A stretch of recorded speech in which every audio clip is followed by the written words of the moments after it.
बिस्मिल्लाहिर्रहमानिर्रहीम। YouTube channel से doctor Arshad Chaudhary आपकी खिदमत में हाजिर है। अल्लामा खादम हुसैन रिजवी के बारे में लोग जानना चाहते हैं कि वो कौन थे, इतने मुख्तसर अरसे में वो कैसे मंजर आम पर आए। आज की वीडियो में उनके बारे में कुछ मालूमात आपको देने जा रहा हूँ। अल्लामा खादम हुसैन रिजवी 1966 में पैदा हुए, अटक में पैदा हुए और पिछले 4 सालों में अल्लामा खादम हुसैन रिजवी मंजर आम पर आए और पूरी दुनिया में छा गए। ये कैसे हुआ? ये उस वक्त हुआ जब मुमताज़ हुसैन कादरी को साबिक़ गवर्नर तासीर सुलेमान तासीर के कत्ल की बना पे उनको सज़ा सुनाई गई। तो उस वक्त अल्लामा खादम हुसैन रिजवी लाहौर की एक मस्जिद, पीर मक्की मस्जिद, ये दाता दरबार के करीब ये वाक़या है। वहाँ पे वो इमामत करवाते थे, ख़तीब थे, जुम्मा भी पढ़ाते थे, नमाज 5 टाइम पढ़ाते थे। उस वक्त तक वो एक मस्जिद के अंदर जो उनके नमाजी हैं वो उन्हें जानते थे, लेकिन इसके अलावा और लोग उन्हें नहीं जानते थे। उनके अंदर एक ऐसा जज्बा था, वो आशिक़ रसूल थे। तो जब उन्होंने देखा कि मुमताज़ कादरी एक आशिक़ रसूल है, उन्होंने जो काम किया है वो अल्लामा खादम रिजवी की नज़र में वो बिल्कुल सही था। हुकूमत ने जब उन्हें सज़ा सुनाई तो अल्लामा खादम रिजवी सड़कों पर आ गए। अपने साथियों को लेकर उन्होंने एहतजाज किया। वो सड़कों पे निकले, जिस पर वो मस्जिद जो थी वो महकमा औकाफ के अंडर थी और उन्होंने अल्लामा खादम रिजवी की वहाँ से छुट्टी करवा दी। अल्लामा खादम रिजवी अपना जो काम लेकर चले थे उससे बाज नहीं आए। वो जलसों पर जलसे करते रहे, आवाम उनके साथ निकलती रही और उन्होंने अपना एहतजाज जारी रखा। इस तरह पहली दफ़ा अल्लामा खादम हुसैन रिजवी का नाम दुनिया के सामने आया। ये कोई इतनी लंबी बात नहीं है, ये कोई 4 साल पहले का वाक़या है। अगर आपकी उम्र 54 साल है, 1966 में पैदा हुए, तो सिर्फ 4 सालों में अल्लामा खादम हुसैन रिजवी मंजर आम पर आए। और वो फिर पाकिस्तान में नहीं, इस वक्त आपने देखा होगा उनका जनाजा जितना बड़ा हुआ है, पाकिस्तान की तारीख का सबसे बड़ा जनाजा था। और ये सिर्फ नेशनल मीडिया पे नहीं दिखाया गया, बल्कि इंटरनेशनल मीडिया पे ये दिखाया गया है। पूरी दुनिया हैरान है, इतनी बड़ी तादाद में जो उनका जनाजा हुआ है, तो पूरी दुनिया को उन्होंने हैरान कर दिया। ऐसे कभी नहीं हुआ कि मुख्तसर अरसे में 4 साल के दौर में कोई शख्स आए और फिर वो पूरी दुनिया पर छा जाए। ये इंसान सारी ज़िंदगी भी स्ट्रगल करे तो यहाँ तक पहुँचना उसके लिए बड़ा मुश्किल होता है। लेकिन ये जो हो गया ये कैसे हो गया कि इतने मुख्तसर अरसे में उन्होंने इतनी इज़्ज़त, इतनी शोहरत, इतना नाम उन्होंने कमाया। ये सिर्फ इसी वजह से हो गया कि वो सही मानों में आशिक़ रसूल थे। वो जो मकसद लेकर निकले थे, शुरू में लोगों ने उन्हें कुछ शक की नज़र से भी देखा, क्योंकि हमारे यहाँ जो भी बंदा उठता है उस पर यही शक किया जाता है कि ये कोई अपने ज़ाती मकसद के लिए आ रहा है। और साथ में उन्होंने एक सियासी जमात भी बना ली थी और 2018 में उन्होंने पहली दफ़ा तरीक़े लब्बैक जो उन्होंने सियासी जमात बनाई उसके प्लेटफार्म से इलेक्शन लड़ा। और ये भी कभी ऐसे नहीं हुआ कि पहली दफ़ा इलेक्शन में आने वाली कोई सियासी जमात हो और वो इतने वोट ले जाए। पंजाब में इनकी जमात तरीक़े लब्बैक ने 22 लाख वोट लेकर तीसरी पोजीशन पे सियासी पार्टियों में, वो सबसे ज़्यादा वोट लेने वाली जो पार्टियां सियासी थी उनमें वोटों के लिहाज से उनकी तीसरी पोजीशन थी। और पूरे मुल्क में अगर देखा जाए तो 5वीं पोजीशन थी वोटों के लिहाज से। तो ये एक बहुत बड़ी अचीवमेंट थी उनकी कि इतने मुख्तसर अरसे में कोई सियासी पार्टी जो है वो सामने आए और इतने वोट वो ले ले। वहाँ पे भी जो कामयाबी थी और जो आज उनके जनाजे में लोगों ने देखा, इन दोनों को मिला के अगर देखें कि आज भी जितना बड़ा जनाजा उनका हुआ, इतना बड़ा जनाजा पाकिस्तान की तारीख में पहले नहीं हुआ। और ये भी जो उनकी शोहरत, उनकी कामयाबी, उनका नाम पूरी दुनिया में जो इस हद तक फैला है, पीछे राज क्या था? इलेक्शन के दिनों में जो इतने वोट हासिल किए उसके पीछे राज क्या था? तो हमें ये पता चलता है कि राज एक ही था, और वो राज था कि वो सही मानों में आशिक़ रसूल थे। सच्ची लगन थी उनमें, और इस लगन की वजह से उन्होंने ये मुख्तसर अरसे में 4 साल दौर में इतनी शोहरत हासिल की। अल्लामा खातम रिजवी 3 दफ़ा इस्लामाबाद की सड़कों पे उन्होंने धरना दिया।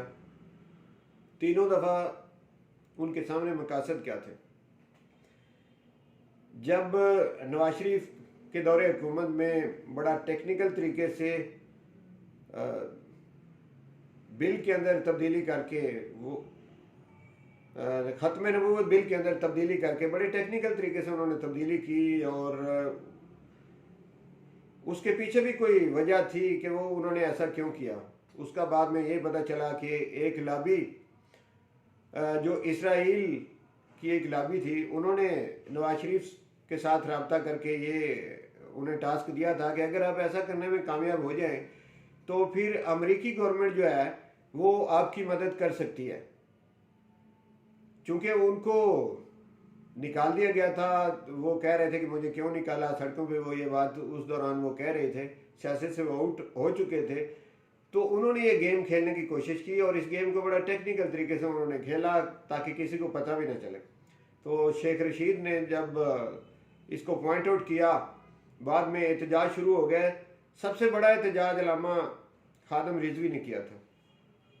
इतना सख्त एहतजाज था कि फिर गवर्नमेंट के पास कोई और तरीका नहीं था कि दोबारा वो सरेंडर करें और इस बात को एडमिट करें, अपनी गलती को माने। गवर्नमेंट ने माना कि ये कोई क्लरिकल मिस्टेक हो गई है, क्लर्कों में डाल दिया उस मामले को, अपने एक वजीर की कुर्बानी भी दी, जैद हामिद की कुर्बानी दी।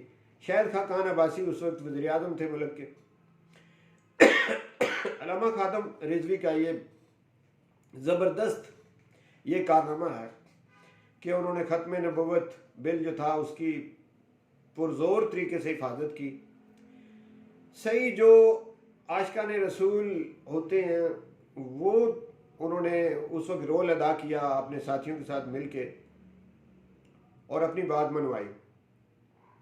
फिर दोबारा आसिया मलौना का जब केस सामने आया उस वक्त एहतजाज किया, और फिर उस वक्त आप पे केस बनाया गया, आपके साथियों को गिरफ्तार किया गया, आपको भी गिरफ्तार किया गया, और 6 माह की सज़ा आपको सुनाई गई। और लेकिन आप अपने मकसद से पीछे नहीं हटे। और अब तीसरी दफ़ा, अब जब फ्रांस के अंदर नामूस रसालत कि ये जो खाके फ्रांस के अंदर उन्होंने लगाए अपनी सरकारी इमारत पे, इस वक्त दुनिया भर में ये जो 57 ममालिक हैं, इस्लामी ममालिक हैं, इनमें 2 मुल्कों के हुक्मरानों ने एहतजाज किया, जिसमें तैयब उर्दगान सबसे आगे थे, और उसके बाद हमारे मुल्क के वज़ीर आज़म इमरान खान ने भी इसका एहतजाज किया। बाकी जो ममालिक हैं, इस्लामी ममालिक, ख़ास करके अरब कंट्री जो हैं, वहाँ के जो हुक्मरान हैं उन्होंने तो बिल्कुल एहतजाज किया ही नहीं, बल्कि वही ज़ुबान बोली जो फ्रांस में बोली जा रही थी। फ्रांस वाले ये कह रहे थे कि एक उस्ताद को जिस लड़के ने कत्ल किया है उसको सज़ा होनी चाहिए, और वो उस्ताद क्या था, उसी ने तो अपनी क्लासरूम के अंदर वो खाके जो 2015 में शाये हुए थे एक मैगजीन में, वो दोबारा उन्होंने दिखाए उस टीचर ने। और एक मुसलमान लड़का, उसने ये अपना एम बना लिया कि मैं इस शख्स को कत्ल करके रहूँगा, और उसने उसे कत्ल कर दिया। वो भी आशिक़ रसूल था। इस पर फ्रांस की हुकूमत ने ज़िद में आके, फ्रांस के जो सदर है मैक्रोन, उन्होंने ये आर्डर जारी किया कि जितनी सरकारी इमारतें हैं वहाँ पे ये खाके लटका दिए जाए। अब ये जिद में आकर उन्होंने ये काम किया था। इस पर मुसलमानों में अगर गैरत होती, ये 57 जो ममालिक हैं मुसलमानों के, ये सारे इकट्ठे होकर ये खड़े होते और इनके हुक्मरान बड़ा सख्त पैगाम देते, लेकिन ऐसा नहीं हुआ। सिर्फ 2 हुक्मरानों ने ये पैगाम दिया, जिनमें तैयब उर्दगान तुर्की के सदर और इमरान खान हमारे प्राइम मिनिस्टर, इन्होंने ये एहतजाज किया। और अवाम में जितने ममालिक में एहतजाज हुआ उनमें सबसे बड़ा एहतजाज अल्लामा खादम रिजवी ने पाकिस्तान में जो किया, ये पिछले चंद दिन पहले की बात है। इतना बड़ा एहतजाज 57 ममालिक में किसी मुल्क में भी नहीं हुआ। ज़बरदस्त तरीके से एहतजाज किया और इस एहतजाज के दौरान अल्लामा खादम रिजवी को बुखार भी था, बीमार थे वो, और बुखार की हालत में वो वहाँ पे इस्लामाबाद सख्त सर्दी में बैठे रहे, अपने साथियों समेत बैठे रहे। और जब तक उन्होंने जो उनका मुतालबा था कि फ़्रांस के जो सफ़ीर हैं उनको यहाँ से निकाला जाए और फ़्रांस का जो सफारत खाना है उसे बंद किया जाए, इस मुतालबे पे जब तक उन्होंने गवर्नमेंट से दस्तखत नहीं करवा लिए, 3 माह का टाइम गवर्नमेंट ने मांगा, तब तक वो उठे नहीं। उन्होंने अपना मुतालबा मनवाया।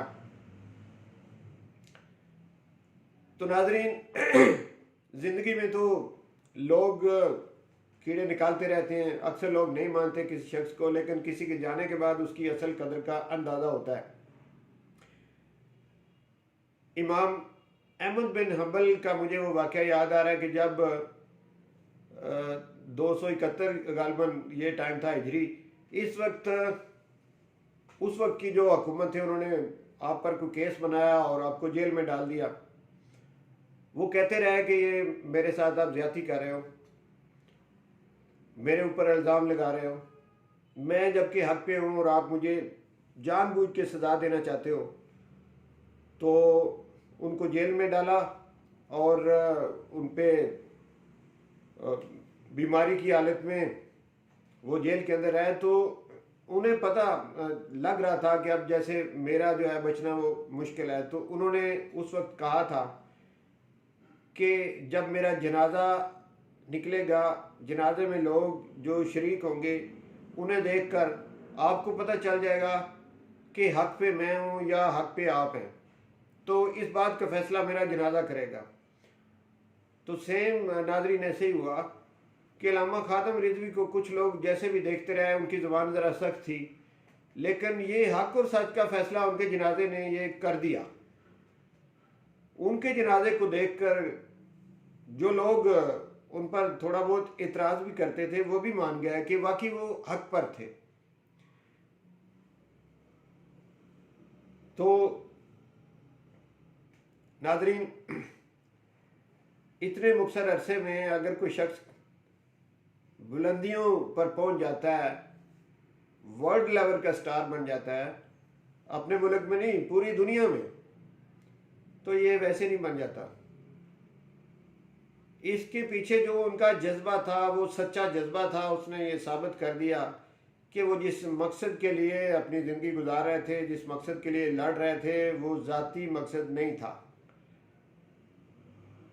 वो सिर्फ उनकी अपनी ज़ात के लिए नहीं था। अगर उन्होंने ये पार्टी भी बनाई तो इसके पीछे भी मकसद वही था। वो इस्लाम का निज़ाम चाहते थे, वो पाकिस्तान के अंदर वो निज़ाम चाहते थे जो नबी पाक सल्लल्लाहु अलैहि वसल्लम का निज़ाम था, जो उन्होंने मदीना में जिस तर्ज पे हुकूमत चलाई थी, जो इस्लामी कवानीन थे, वो कवानीन यहाँ पे वो नाफिज करवाना चाहते थे। और उसका एक ही तरीका था कि एक सियासी पार्टी बनाई जाए और फिर इलेक्शन के ज़रिए से असम्बली में पहुँचा जाए और फिर असम्बली में जाके ये कवानीन पास करवाया जाए। इसके पीछे भी उनका जज्बा ये था, कोई ज़ाती जज्बा, ज़ाती लेवल के मकासद नहीं थे। वो खुद कोई अपनी ज़ात के लिए ये नहीं चाहते थे कि मैं वज़ीर आज़म बनूँ।